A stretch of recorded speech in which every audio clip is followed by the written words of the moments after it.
Sabaody supera todas as expectativas. Análise narrativa de One Piece. Narras. Vídeo patrocinado pelo Artemus. Bora assistir o que o nosso mano Narras achou de Sabaody, que na minha opinião, tá? É o maior arco de One Piece. Gosto pra caralho. Um dos meus favoritos, se não o meu favorito. O novo mundo se aproxima. Ou será que não?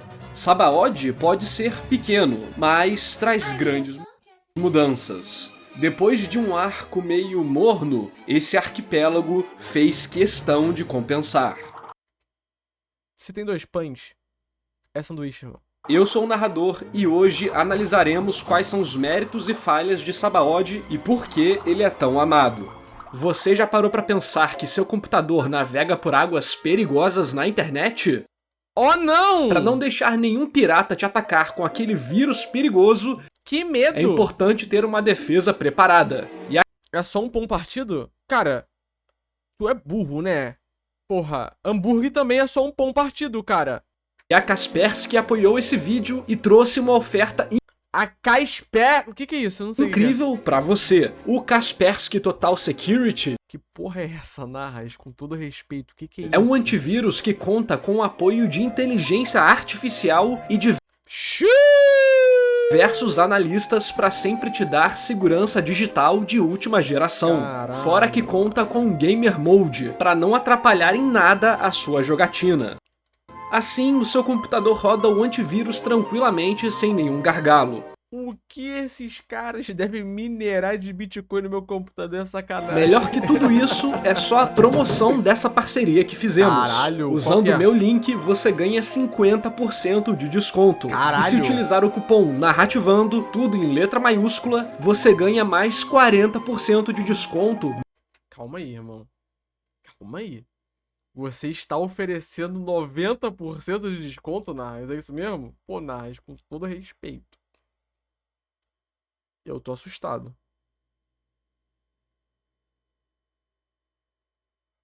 Eu tô muito assustado do puta, que eu acho que isso aí, caralho, pô, Narras, com todo respeito. No carrinho inteiro. Então já aproveita para colocar o VPN da Kaspersky para não deixar nenhum tenryubito do governo Pera, é VPN ou antivírus? Não entendi. mundial ficar te observando. Acesse o link na descrição ou comentário fixado para não perder essa oportunidade. Lá no meu Twitter eu fiz uma pesquisa para saber qual era a pronúncia que a galera usava para esse arco, e Sabaody venceu, então vou falar assim durante esse vídeo. Mas antes, vamos voltar um pouco no tempo, lá pra cena do Zoro e do Kuma. Perfeito. No vídeo de Thriller Bark, deixei o Continua, pra mostrar que falaria sobre isso depois. Fala dele. E eu sabia que vocês me cobrariam, só que vocês quase me mataram. Então vamos lá. A presença do Kuma nesse ponto da história é muito importante. Além de dar um perigo relevante depois da decepção que foi o Moira, coisa que eu já comentei no vídeo passado, ele toma ações imprevisíveis, contrariando a missão dada pelo governo mundial, o que deixa tudo bem interessante. Dependendo do que fosse feito, poderia ficar meio forçado, tipo, um inimigo fodão aparece e decide não matar eles por motivos misteriosos. A quantidade de anime e mangá que tem cena assim e que fica ruim não é brincadeira. Como o Luffy está desacordado, é mais uma chance que temos de dar o destaque para a tripulação, ainda mais depois dele ter roubado o mérito da luta contra o Wars de um jeito horrível. Papo reto. Essa cena em si não tem nenhuma técnica narrativa de destaque, e nem é de fato relevante para a trama. Ela é apenas um setup para o futuro, prepara o poder dos inimigos Papo reto. e gera um fechamento irado pro arco, o que é mérito suficiente. Porém, não é o que analisamos aqui no canal. Fato. Não analisamos história, e sim a escrita dela. Isso que é foda, doidão. Só que eu sei que vocês gostariam de ver isso aqui, então vamos lá. Um elemento interessante dela é o Sanji se dispor a ficar no lugar do Zoro. Seria um momento muito legal, dando destaque e importância pro nosso cozinheiro, que da perspectiva da escrita tem ficado sempre muito aquém do resto. Papo O que reto. é uma pena. Mas parece que o Oda gosta de sacanear o Sanji. Além dele ter virado uma caricatura e uma piada ambulante, no momento que ele poderia brilhar, o Zoro não permite, o desacordando com um golpe. Nesse ponto da história, eu tenho pena de quem é fã do Sanji. Caralho, calma também, Narras. Que isso? Daí chegamos no grande momento. Zoro The Big Moment. fazendo jus ao que disse em Water 7 sobre um membro da tripulação ter que estar disposto a dar a vida pelo grupo e disposto a deixar a sua vida nas mãos dos companheiros, vai lá e absorve toda a dor do Luffy, dizendo a famosa frase.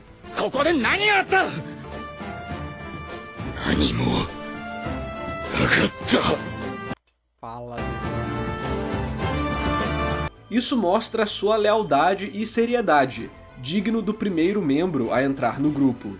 A cena é irada, não tem como negar. É o arquétipo do guerreiro encarnado ali. E um dia eu pretendo analisar os arquétipos de personagem de One Piece. Vocês gostariam? Me digam aí nos comentários. Bem, não vou entrar no mérito se faz sentido ele sobreviver, se foi forçado ou não. Aqui temos uma clara aplicação da regra do legal. Porém, o Zoro estar machucado é uma constante. Sempre há algo que o deixa debilitado. Por exemplo, Sempre na luta contra o Hachi em Arlong Park, ele estava se recuperando do golpe do Mihawk. Fica claro que isso é feito para frear o personagem. Mas isso aí tem vários momentos de One Piece, não só com o Zoro, né? Mas com vários outros personagens, né? E permitir que Isso aí desde o início, por exemplo, no arco do Bug, o Zoro, ele toma uma facada do Bug, porque não sabe o poder dele. E aí quando ele vai lutar com o Kabage, o próprio Zoro, ele finca a espada no machucado dele pra mostrar que, tipo, ele era fodão e que o Kabage não precisava ficar atacando ele ali, que ele mesmo atacava ele e foda-se, tá ligado? Isso tem vários momentos. haja desafios. Realmente, o Oda não ajuda. De fato, o Zoro sola. Agora, vamos para o capítulo 490, que inicia Sabaody. E essa análise vai até o 513. O arco começa com um adeus a Lula. Vemos algumas interações do Garp e partimos para a aventura, além de ficar o mistério do que realmente existe no Florian Triangle. Aqui acontece algo que eu meio que sinto falta em One Piece. A Grand Line foi preparada como um lugar absolutamente maluco e perigoso. Papo reto. Por mais que tenha rolado a Knock Up Stream e o Florian Triangle, tenho que dizer que não me impressionei muito. O clima mudando nunca é de fato um problema, e qualquer sensação de perigo por ficar perdido é anulada por causa da log pose, que literalmente tira um dos maiores problemas da Grand Line. Mas aí que tal? Aí que o Narras tem que entender a parada, né? Não é que a log pose tire o problema. A parada é, se a pessoa não for um bom navegador, não adianta, o log pose não vai salvar. A Nami é pica, pô. Qualquer navio normal, com navegadores medianos ali, iriam se fuder. Por isso, eu meio que senti que falta um pouco do aspecto da aventura. Porém, nessas páginas, vemos várias coisas doidas, como chuva de doces, monstros estranhos, um arco-íris redondo e um mar de espirais. Era mais ou menos isso que eu esperava da aventura, mas ela tem se focado muito mais na fórmula de tripulação encontra uma ilha, eles se relacionam com alguém de lá e então resolvem um grande problema, criando novos amigos e partindo para o oceano novamente. Não me entendam mal. A gente fala isso, mas daí tem um Barto, né? Que liga pra avó do tripulante pra pedir conselho de navegação. Mas a ilha, mano, tem que entender que é um Barto, né? Ele não é um Randola. Ele é o Homem-Barreira, tá ligado? Ele consegue tancar. A maioria das situações onde a fórmula é aplicada funciona muito bem, mas sinto falta desses momentos de aventura A avó é fora rumo ao desconhecido. Fico com essa vontade porque o Oda nos mostra um mundo muito diverso e cheio de peculiaridades. Se a Knock Up Stream gerou algo tão legal, imagina uma aventura onde encontrariam um arco-íris redondo pela primeira vez. Tenho certeza que daria pra fazer uma história muito emocionante, até sem necessariamente envolver grandes lutas ou inimigos, só tendo aquele momento pra realmente contemplar a aventura, Papo sabe? reto. Continuando, Mas infelizmente o One Piece se tornou grande demais, né? Então esse tipo de coisa ficou de lado. eles chegam na headline, e temos o famoso esquema de inicialização de arco que o Oda faz, um Kishotenketsu com um elemento externo causando uma surpresa aos membros da tripulação. É legal de se observar que realmente ele sempre coloca a reviravolta entre a página 17 e 18. Isso mostra como essas revistas levam a sério técnicas de engajamento de público em cada capítulo. Papo reto. Inclusive, semanal, né? Então eles têm que engajar. E vou soltar um vídeo sobre editores japoneses onde fiz um collab bem legal. Só esperem aí que eventualmente sai. Lá vou aproveitar para falar sobre prática de mercado, Kishotenketsu e várias outras coisas. Dessa vez, o elemento externo é a sereia saindo do estômago do monstro marinho. Antes foi o barril de thriller bark, o trem aquático, o navio caindo do céu. Mas aqui eu tive um probleminha com a verossimilhança. A Nami, uma navegadora experiente e genial, que foi até feita de escrava pelo Arlong, simplesmente não fala com a Lola sobre as técnicas de se passar pela Headline, sendo que a Lola diz que veio do Novo Mundo. É um pequeno probleminha. Ah, porra. Ela é uma navegadora genial, não uma detentora de uma memória de ferro, né? E acaba dando mais motivos para os personagens interagirem com a sereia, facilitando a conexão dos elementos do arco. Esse detalhezinho acabou chamando a minha atenção. Porém, o que eu mais quero destacar aqui é o Brook pedindo dinheiro para Camie. Eu realmente fui pego de surpresa por essa. Quem acompanha as histórias de capa já sacaria que o amigo da Camie que foi sequestrado é o Hachi. É muito legal que essas histórias de capa melhoram a sua experiência.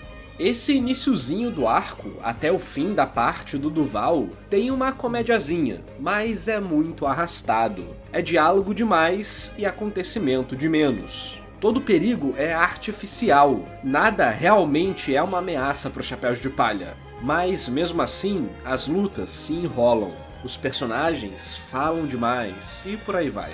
As coisas que podemos destacar são: o Brook faz os outros dormirem quando corta o ar? Como isso funciona, meu Deus? É a música, Narras. Narras. Porra, Narras, aí tu também tá de sacanagem. É a música, Narras, caralho. O Luffy parece... Aí, o Narras foi, né? Tutulelê, né? Que usa o hack contra o Búfalo.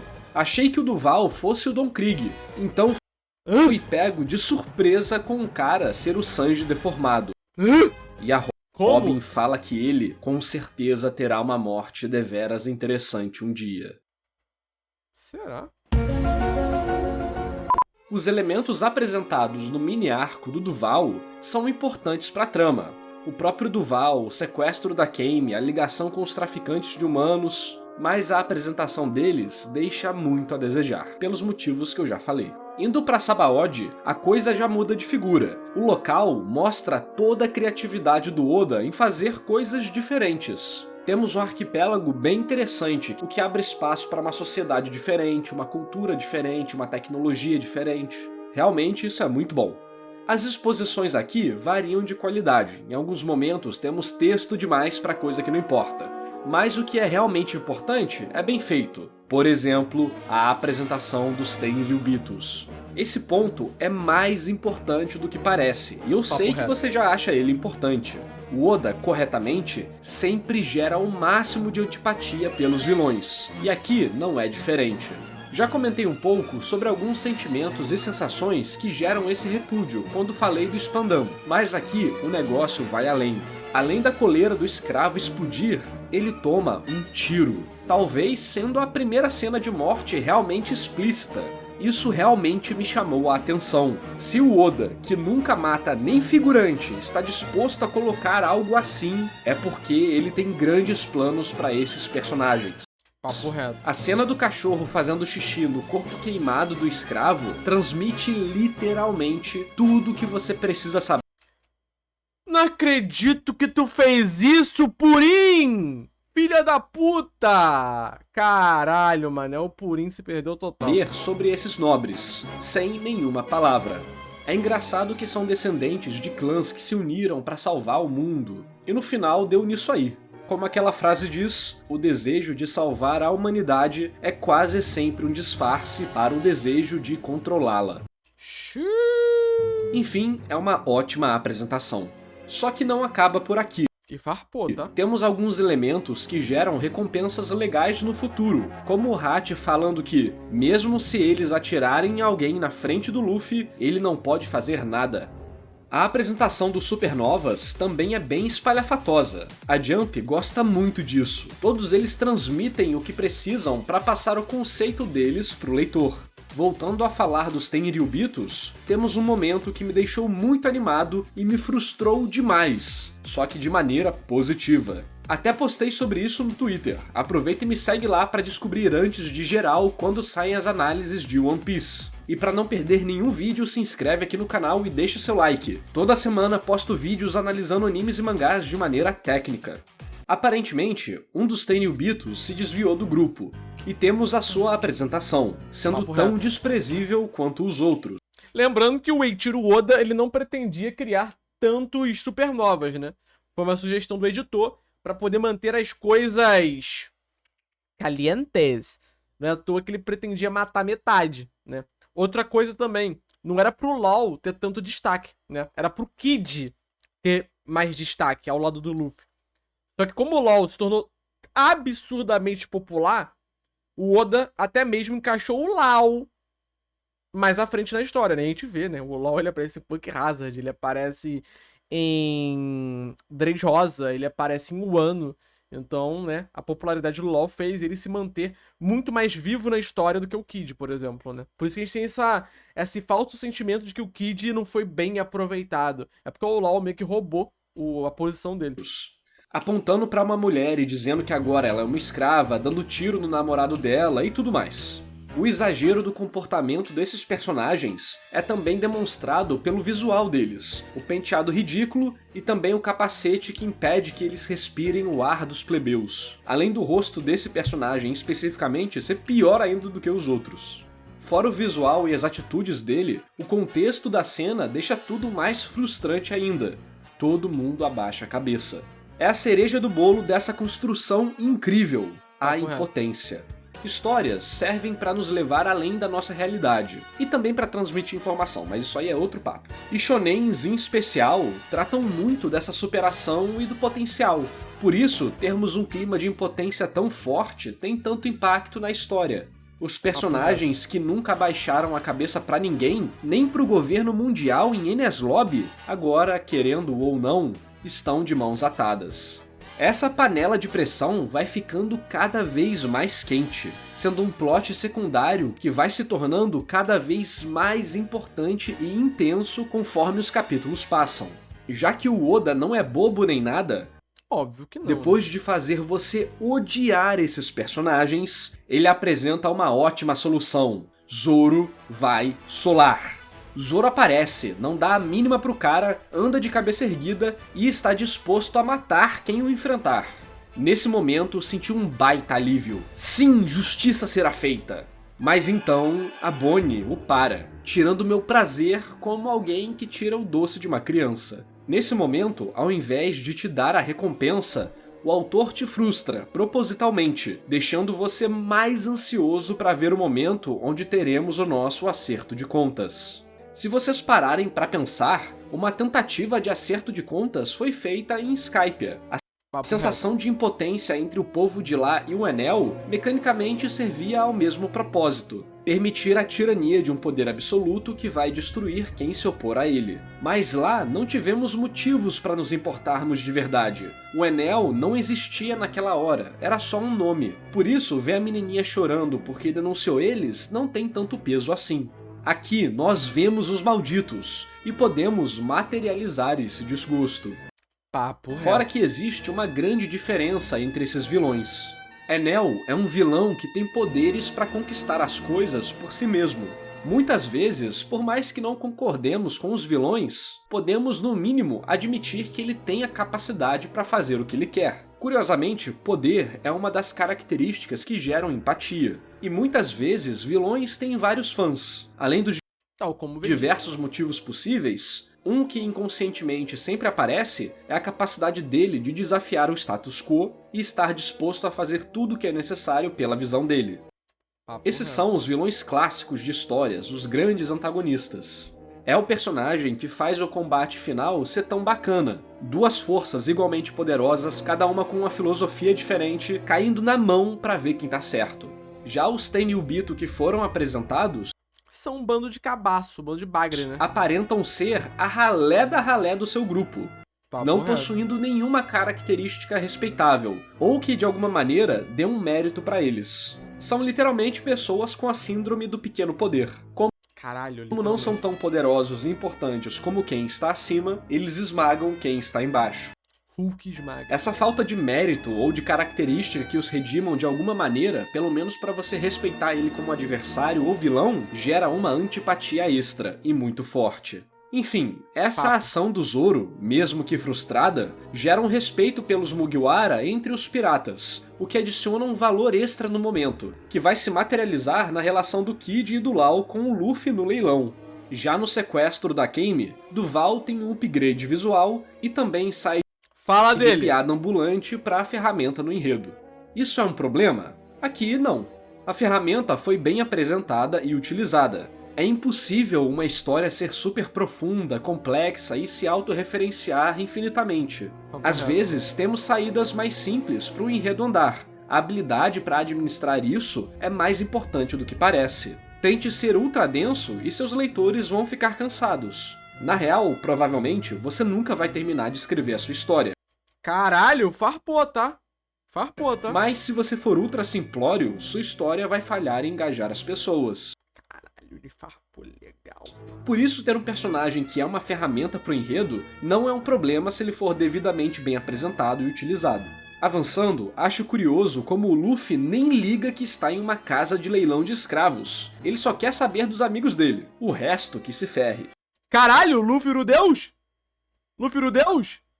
Caralho. Meio psicopata. E outro cara aparentemente morre na história. As coisas estão ficando mais sérias. O terror de ser um escravo. Esse é um elemento que muitas vezes é tratado de maneira rasa, o que tira a qualidade de uma história. O fato de alguém se matar para evitar esse destino mostra que o Oda está com uma sensibilidade boa pro tema.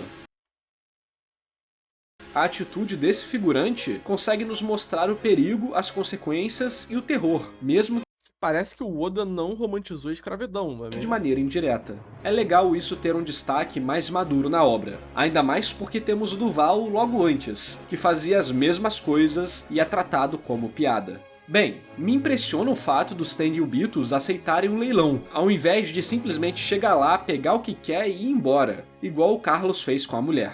É legal também como ele já destrói qualquer esperança dos Chapéus de Palha. Temos um plano, uma pose, uma esperança, pra tudo ser esmagado com apenas um lance. É uma boa quebra de expectativa, deixando tudo mais tenso. Ou eles vão falhar, ou vão cair na porradaria. Esse tipo de bifurcação, com duas situações igualmente ruins, gera uma ansiedade no leitor, o que dá mais vontade ainda dele saber o que vai acontecer.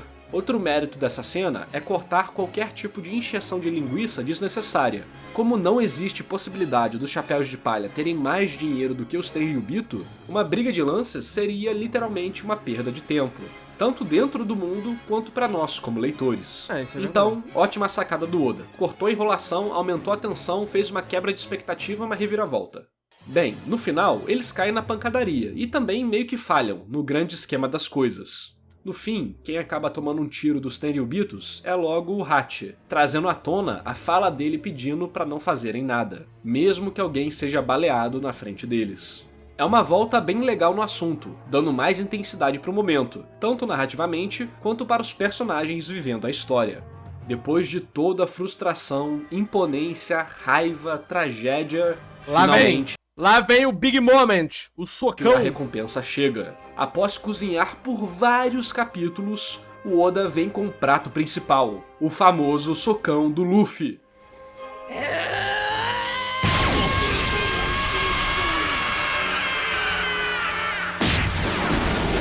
Giga Shed, tá? Talvez esse tenha sido o mais satisfatório de todos. E o anime deu uma valorizada no momento, hein? Papo Sinceramente, acho uma pena que ninguém ali matou nenhum dos Tenryubitos. Calma. Mas Mas tá correto. dá pra entender. Logo após o soco, as consequências já começam a aparecer. A marinha cerca o Pra tu ver, né, cara? É engraçado, tipo... Provavelmente se tivesse algum fã médio de Mushoku Tensei assistindo isso aqui, ele iria falar, ah lá, o Luffy entrou lá dentro, né? E ele deixou os escravos. Por que o Urudeus está errado? Porque, primeiro ponto, né? É a mesma ideia. O Urudeus não tem obrigação de salvar os escravos. Isso é verdade. Da mesma forma que o Luffy também não tem. O Luffy é um pirata, não é um herói. Isso é dito na história por várias vezes. Só que o Luffy, em todos os arcos, ele liberta as pessoas. E não é muito diferente aqui. No final de tudo, ele ainda vai libertar as pessoas. No final de tudo, o Luffy se importa com as pessoas. No final de tudo, não existe uma romantização sobre o tema. Não é como se o Luffy tivesse ido comprar um cachorro, sabe? O Luffy tá ali num leilão tentando recuperar uma colega dele. Então, é totalmente diferente. É uma situação semelhante, mas absolutamente diferente em essência, tom e narrativa. Então é isso que constrói a cena em One Piece muito melhor do que em Mushoku Tensei, por exemplo. Sabe? Essa que é a verdade. Local. Sem contar que o Luffy, ele é literalmente o deus da libertação que liberta escravos, né? Então, porra. Rayleigh aparece e os Mugiwara, Kid e Law são marcados. A partir daqui, é como se todos os preparativos do arco estivessem explodindo. O ritmo fica insano, coisas interessantes acontecem e a história fica completamente imprevisível. Todas as subtramas dão uma recompensa e se conectam. A dos Tenryubitos, supernovas, a procura pelo Rayleigh, a marinha se aproximando, o sequestro da Kame. Tudo! O soco é impactante e icônico, mas o valor dele multiplica quando vemos quantos elementos estão se movimentando nos bastidores. E se você tivesse prestado atenção, teria percebido que o símbolo do Doflamingo estava no leilão, o que adiantaria a revelação feita mais pra frente. Sinceramente, acho que o único ponto fraco desse momento é o Hat falar que o Rayleigh tá usando o hack. É completamente deslocado e forçado. Era muito melhor deixar quieto, ou outro personagem relevante falar sobre isso. Ué, é uma construção de setup, né? Como o Kid e o Law eram os únicos supernovas no leilão, isso já nos indicava de que eles seriam os mais importantes dos supernovas. Mas depois do destaque que eles recebem Eu não entendi o problema nisso também. nesses capítulos, fica meio que confirmado mesmo. E por eles dois e o Luffy terem algumas coisas parecidas em questão de mentalidade, imagino que em algum momento do futuro, eles serão os famosos rivais / aliados, dependendo da situação. Os poderes deles O Narras já sabia, né? Não mete essa pra cima de mim, Narras. Ah, Narras, não mete essa pra cima de mim, Narras. também são muito interessantes. O do Law é completamente bizarro. Lau. E o do Kid é bem útil. Inclusive, tem esse painel que pra mim é um dos melhores painéis em uma luta que eu já vi em One Piece até hoje. Calma. E como o Oda sempre gosta de fazer uma piadinha, temos o contraste deles com o Luffy rebaixado, que é bem engraçado de fato.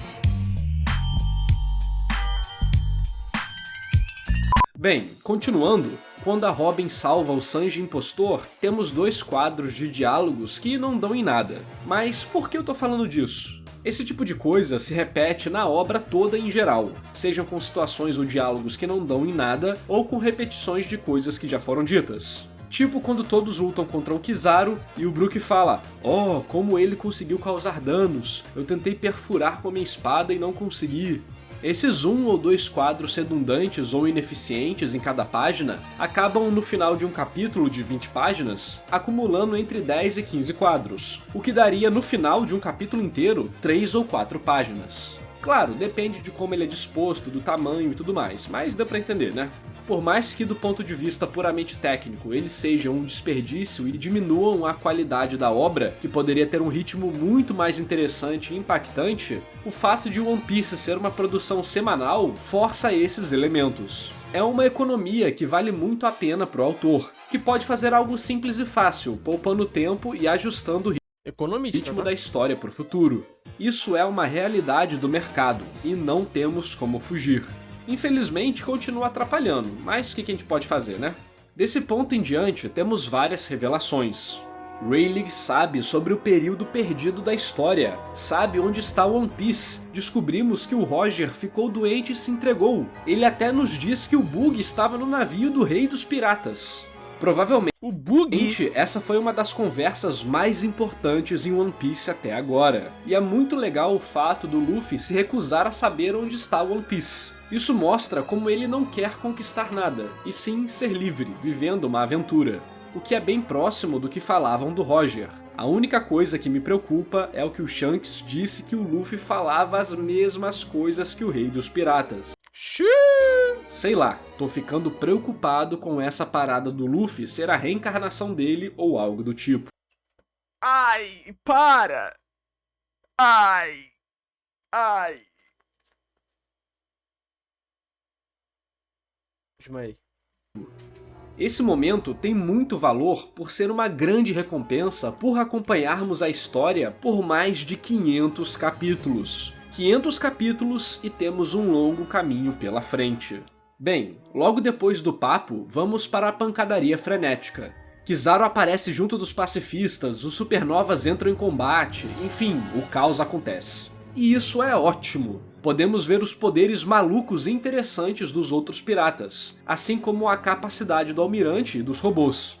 Acho que o supernova que eu menos gostei foi o que veio de Skypiea. O resto é muito interessante. Uruja é pica, Por mais tem a fruta da pica. lá que o Homem-Som não seja dos meus designs favoritos, o poder dele é bacana também. Fora Kid e o Lau, em questão de poderes e visual, eu acho que o Hawkins foi o que mais me agradou. A cena do boneco de palha saindo do braço dele realmente ficou muito bacana. O poder do Capone foi na verdade o que mais me deixou tipo what the fuck, mas pelo menos me intrigou muito. Enfim, em questão de poderes e potencial, eu realmente acho que tem muita coisa legal que pode vir aí no futuro. Só que é muito personagem. E conhecendo One Piece, não sei se eles vão ser devidamente bem trabalhados. Ah, vão. Cada arco ali tu consegue posicionar alguns narras. Provavelmente o Kid e o Lau vão ganhar destaque e os outros vão meio que ficar nas sombras aparecendo só de vez em quando. Mano, bota mais aí 2000 capítulos de One Piece no mínimo. Ou uns 15 spin-off também, né? Sendo bom, que mal tem. Tudo nesse momento é sensacional, seja pelo ritmo, pela criatividade ou pela iminente grande confusão que vai rolar pros Chapéus de Palha. Felizmente, é exatamente isso que acontece. Kizaru e os pacifistas vão atrás deles, junto do cara que tem a mesma piada lá do Chapapá, de falar que não é boca grande, mas conta tudo. Chapapá! Durante todo o arquipélago de Sabaody, os Mugiwara acumularam muitas vantagens nas lutas, inclusive cometendo um dos maiores crimes do mundo, que é agredir um Tenryubito. E você sabe como é uma luta boa, né? Uma montanha russa de elementos positivos e negativos. O sofrimento começa nesse ponto, quando a tentativa de se dividirem falha. Os inimigos são muito fortes, e pela primeira vez senti que a possibilidade do Zoro morrer era real, especificamente naquela hora que o Kizaru ia chutar ele. Porém, não acaba aqui. O Kuma verdadeiro aparece e os acontecimentos a seguir me deixaram sem palavras. Foi o primeiro momento em One Piece que as coisas tiveram uma consequência real. Alabasta, Skype, a Ines Lobby... Aí também, né? Todos esses arcos, eles tiveram consequências, Narras. Vamos com calma. Mas eu entendi o que tu quis dizer. Mas esses arcos tiveram consequências. Todos os arcos até aqui nunca tiveram de fato a sensação de perigo. Sim, tudo bem. Tinham sensação de aventura, claro. Eu entendo. Mas nunca de perigo real. De algo que poderia dar errado. Porém, em Sabaody foi diferente. Finalmente eles entraram em uma situação complicada, e não houve uma saída fácil. Ou será que houve? Um mestre em contar histórias consegue disfarçar técnicas e amaciar momentos que poderiam ser forçados, transformando esses acontecimentos em algo natural e interessante. E é exatamente isso que o Oda faz aqui. Se observarmos a narrativa de forma mecânica, vemos que o Kuma salvou todo mundo. Afinal, se não rolasse isso, teriam morrido. Inclusive, o próprio Kuma dá uma de boca miúda e fala algo com Rayleigh, deixando ainda mais claro o fato deles estarem sendo salvos indiretamente. Então, por que isso é algo positivo? Why? Se mais uma vez os Mugiwara se safam de uma situação tensa. Por mais que mecanicamente o Kuma salve todos, a carga emocional associada com isso é altamente negativa. Tanto tematicamente, para os personagens dentro da história, que estão desesperados, perdem a luta, têm o sonho de ir para o novo mundo removido deles, sofrem emocionalmente, quanto narrativamente, para os leitores, que não Caralho, esse episódio, puta que o... sabem o que acontecerá na história. Aí, tá vendo essa parada? Aí depois vocês ficam zoando o Kid lá, tá ligado? Ah, porque o Kid já era, o Law já era. Pô, já era nada, foda-se. Já aconteceu várias vezes com o Luffy e companhia e eles voltaram. Vocês têm que parar com essa porra. Sofrem com os personagens e também ficam no escuro em relação ao que está acontecendo. Pelas ações do Kuma terem uma carga negativa enorme, isso dá um tema e um contexto completamente diferente pra uma... O Kid já era nada, cara. O Kid vai voltar. O Kid vai voltar. Ó, o Kid tá em Elbaf. O Luffy tá indo pra Elbaf. O LOL também tá indo pra Elbaf. Vão se reunir geral de novo. Os três vão se encontrar. E vão falar um pro outro assim: irmão, bora. Bora resolver essa porra. Acontecimento comum de One Piece, que é o fato dos Mugiwara se safarem de algo como... O LOL e o Kid vão entrar pro bando. Essa é a verdade. Vocês estão prontos pra isso? Vocês estão prontos pra verdade? Eles vão entrar no uma bando. maneira meio polêmica ou forçada. E tudo que traz sofrimento aos personagens... O Luffy não vai pra Elbaf ainda? Vou te contar, tá? Saiu aí a notícia que o próximo capítulo de One Piece é o clímax de Egghead. Quando é utilizada a palavra clímax, é porque vai acabar. Então quer dizer que é o último capítulo de Egghead, aparentemente. Ou seja, não sei o que vai acontecer. Eu sei que de alguma forma Egghead vai acabar no próximo capítulo. Se eles vão pra Elbaf, se eles vão pra Lua, se eles vão pra puta que pariu, eu não sei. Mas, aparentemente... é bom, pois uma história é sobre mudanças. E mudar sempre envolve algum grau de sofrimento. Kizaru vai tomar hit kill, sim. Tenho certeza que para superar essa nova situação dramática, teremos momentos incríveis e intensos no futuro. Papo reto. Existem outros 2 pontos desse arco que eu gostaria de comentar. Comenta, o primeiro é sobre a Grand Line ter sido um grande arco de exame. Ficou confuso? Bem, a própria Shaki fala que todo o processo de chegar na Headline e atravessar ela é basicamente um grande teste para ver quem é digno para ir pro Novo Mundo. Quando percebi isso, fiquei em choque. Se você olhar de uma forma bem conceitual, a estrutura bate perfeitamente, mas é tudo em uma escala tão grande que você nem percebe. Achei isso genial. É um mundo feito para que tenhamos aventuras. E essas aventuras nos levam a um local específico, afunilando e reduzindo a quantidade de competidores, entre aspas. Papo reto. Sinceramente, incrível. Tudo é tão bem integrado e preparado que nem percebi como Oda gênio, porra. foi um mundo calculadamente feito para progressivamente criar momentos cada vez mais intensos. O segundo ponto é sobre o preconceito com os tritões e sereias em One Piece. Alguns comentaram comigo que essa parte falaria mais sobre isso, mas sinceramente não vi nada demais. Calma aí, que isso? Não viu nada demais? Em Sabaody? Sobre o preconceito com tritões e sereias? Que isso, calma, tem pra caralho, pô, que isso, tem pra caralho, como assim, cara? Pô, não, desculpa, tem pra caralho, como assim, pô? É dito o tempo todo no arco, mano. Caralho, mano.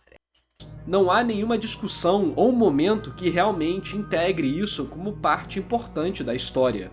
Que isso, não, calma aí, calma aí, não, Narras, que isso, calma, que isso, Narras, aí tu foi pro caralho agora tu deu uma de tutulelê das ideias. Caralho, calma aí, não, pô, isso tá integrado na história. Se tu vê os personagens comentando, você vê os personagens basicamente sendo preconceituosos com os tritões, sereias, tu vê a própria Kemi sendo comercializada como um objeto só por ser de outra raça, isso tá integrado no world building, que querendo ou não vai estar integrado na história da parada, tá ligado? Esse elemento é usado apenas como desculpa para capturarem a Kemi e para falarem que o Hachi é nojento, vai não concordo não. passar doença se chegar perto e tudo mais. Não concordo não. Isso é basicamente a mesma ferramenta usada em qualquer situação onde você queira causar antipatia. Dizem que o assunto é bem tratado em One Piece, profundo e por aí vai. Só que aqui não foi nada demais. E nem precisa ser. Desde que seja um elemento que incremente o impacto das cenas e da trama, já é válido, mesmo que não se aprofunde. Vamos ver se no futuro temos coisas mais importantes nesse tema. O arco termina com um quadro do arquipélago, e o narrador comentando... Eu, pessoalmente, não concordo. É que, tipo, tudo que rolou em Sabaody é por causa de preconceito. É que o Narras, ele interpretou como, tipo assim, gente, isso aqui é só técnica narrativa pra poder gerar empatia. Só que ele não tá, tipo, a questão aqui é que sim, são técnicas narrativas pra gerar empatia. Só que essas técnicas narrativas estão basicamente são utilizadas em cima de preconceito contra os homens-peixes. Que tem a ver com o world building de One Piece, que tem a ver com a história. Então, no final de tudo, mesmo que sejam técnicas de empatia ali, artificiais, pra poder gerar empatia e tudo mais, é o preconceito, né? Tá ali ainda. Então, sim, o arco fala sobre isso. Óbvio que o arco fala sobre isso. O arco começa a falar sobre isso. E depois, na Ilha dos Tritões tem mais, né? Na Ilha dos Tritões tem mais sobre isso. Mas, porra... sei lá, eu acho meio over falar que o arco não tem a história. Não teve importância pra história. Tipo... que a tripulação sofreu sua primeira derrota. Tipo, o preconceito com a sereia é só uma desculpa do Oda pra poder a Kemi ser comercializada. Sendo que, tipo, não, porque naquele leilão tinha várias raças diferentes. Então não é tipo, o preconceito só existe no One Piece pra poder ser uma desculpa pra... Não, não exatamente, tá ali, tá ligado?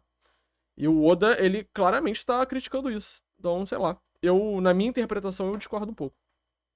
Mas é isso, né? Cada um interpreta da forma... Entende. Eu entendi essa questão que ele falou aí da técnica de empatia, etc.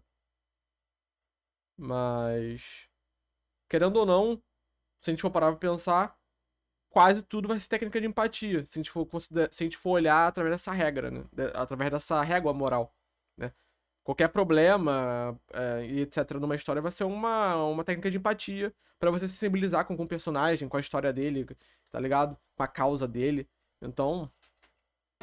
Um grande mistério fica no ar, por não termos dica nenhuma do que acontecerá no futuro. E eu estou animado para descobrir. Pela primeira vez em One Piece estamos no escuro. Não sabemos o que acontecerá no futuro nem com os personagens.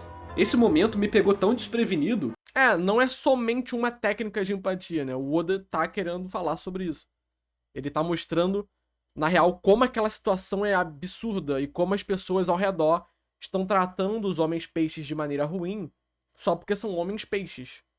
Então não é apenas não é apenas técnica de empatia, apesar de ser técnica de empatia. Tem uma função ali pra poder desenvolver o mundo ao redor. Acho que ele quis dizer que em Sabaody fica mais evidente a superioridade de alguns sobre os demais. Na Ilha dos Tritões, ele vai perceber o desenvolvimento mais específico do preconceito entre tritões e humanos. Não, eu concordo, pô. O que eu tô falando é que Sabaody introduz essa questão, né? Sabaody é o arco que começa a aprofundar mais nessas questões, nessas mazelas sociais. Então, aí ele falou, essa questão do preconceito, etc, não teve importância pra história, foi tudo técnica de empatia, pra você se apegar aos personagens e justificar coisas do roteiro. Só que eu não enxergo apenas como técnicas de empatia, entende? Eu enxergo como o Oda querendo começar a falar sobre o tema e mostrar como esses momentos absurdos são extremamente ridículos e como o mundo trata os homens-peixes. E não só os homens-peixes, mas também outras raças, né? Então, não é apenas pra você sentir pena do Hat. É pra você entender que tá acontecendo alguma coisa ali, que essa raça, ela é demonizada, e isso tem a ver com world building. Porque você nota que se isso tá acontecendo é porque os homens-peixes, de fato, eles não têm relevância pra aquele mundo. Eles são monstros, eles são isso, aquilo, outro. E aí você começa a fazer um paralelo, né, com coisas do nosso mundo. E aí cria-se uma analogia, né? Até porque a ficção, ela obviamente se inspira na realidade. Então é isso que eu tô querendo dizer, entendeu? Que são técnicas de empatia, são, porra. Isso é óbvio. Mas, na minha opinião, não são apenas técnicas de empatia, né? Que na Twitch, enquanto Ele falou aqui, né? Me falaram que o One Piece ia tratar o tema de escravidão e preconceito de maneira super profunda, mas não é isso que eu vi aqui. Só que, tipo, de fato, aí você não vai ver isso. Você vai ver o início disso, né? Essa é a grande verdade. Na verdade, eu acho que o Narras, ele acaba absorvendo muita coisa das pessoas com questão de hype. Porque eu já vi alguns vídeos dele aqui em live, não só sobre o One Piece, mas de outros conteúdos, onde ele fala, não, porque as pessoas me venderam dessa forma e chegou aqui era outra. Então, eu não sei, a expectativa é que ele vai pra ler as coisas, entende? E aí, às vezes, ele pode acabar se decepcionando. eu fazia a leitura ao vivo dos últimos capítulos de Sabaody, quando as coisas aconteceram eu fiquei sem palavras, só falei, ué, como assim? E a galera no chat ficou doida, como sempre, né? Talvez esse realmente tenha sido um dos melhores arcos de One Piece. Concordo. Se pá, o melhor mesmo. Concordo. E acho que o que diferencia ele de todos os outros, além de várias informações relevantes, a apresentação de uma nova classe de antagonistas e da introdução de vários personagens que podem impactar a história no futuro com supernovas, o ponto principal de Sabaody é consequência, algo que faltou em One Piece até esse momento. Sem contar que o Narras trapaceou, né? Ele mesmo fala que ele não analisa história, ele analisa narrativa. Então ele não tem que ficar falando o que impactou na história ou não, tá? Taca aí, eu tô tacando aí a crítica. Aqui as consequências são reais, dramáticas, intensas e imprevisíveis, o que é essencial para uma história. Fora mínimos probleminhas no arco, principalmente na parte do Duval, eu não tenho o que reclamar. Fiquei devidamente impressionado. Faz total sentido a animação dos fãs para esse arco, a vontade de ver a análise, a vontade de ver o react das pessoas. A Grand Line finalmente se tornou um local perigoso. E talvez as coisas fiquem piores ainda. O Ace foi pego pelo Barba Negra, o Barba Negra se tornou um Shichibukai e o Barba Branca está indo salvar o Ace. Pelo clima das conversas e pelo que foi apresentado, será que vamos ter uma guerra entre piratas e marinha? Será? Será que eu vou poder ver o Barba Branca em ação? E também o Garp? Será? As expectativas pro futuro estão altas. Será que a obra vai me deixar na mão ou vai me entregar Ah, o que ele vai reclamar do Hakim Marineford é uma loucura. algo melhor do que eu esperava? Bem, a gente vai ter que ler pra descobrir. Mas e você? E olha que o Haki está sendo cozinhado, né? O Haki começa a ser citado aqui em Sabaody, aí a gente vai pra Ilha das Mulheres e Amazon Lily, que tem Haki também, começa a falar de Haki. O Haki tá sendo cozinhado. Em Marineford eles falam mais abertamente sobre o Haki, né? Tem um setup pro Haki. O que você achou de Sabaody? Me Eu gostei, melhor. diz aí nos comentários. Também não esquece de dar like no vídeo e se inscrever no canal pra não perder nenhum vídeo de One Piece. E é isso aí. Bom vídeo do Narras, hein? Adorei, adorei e adorei.